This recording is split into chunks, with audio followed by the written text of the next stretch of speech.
Venezuela में तबाहकुन ज़लज़ले से हलाकतों की तादाद 3000 के करीब पहुंच गई। वेनेजुएला नेशनल असेंबली के सदर जॉर्ज रोड्रिग्स ने बताया कि ज़लज़ले से अमवात 2954 हो गई हैं, जबकि 16,592 अफराद ज़ख्मी हैं। उन्होंने बताया कि एरागोआ, मिरांडा और लागुएरा रियासत में 6462 अफराद को बाहिफाजत रेस्क्यू कर लिया गया है।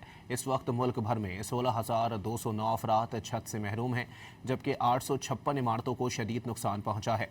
190 रिहायशी स्ट्रक्चर मुकम्मल तौर पर तबाह हो गए। 30,000 से जायद रज़ाकार इमदादी कामों में मसरूफ़ हैं।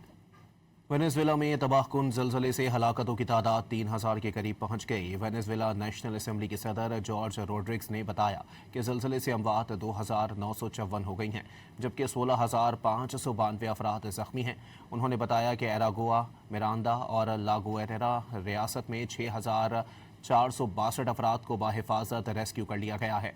इस वक्त मुल्क भर में 16,209 अफराद छत से महरूम हैं, जबकि 856 इमारतों को शदीद नुकसान पहुंचा है। 190 रिहायशी स्ट्रक्चर मुकम्मल तौर पर तबाह हो गए। 30,000 से जायद रज़ाकार इमदादी कामों में मसरूफ़ हैं।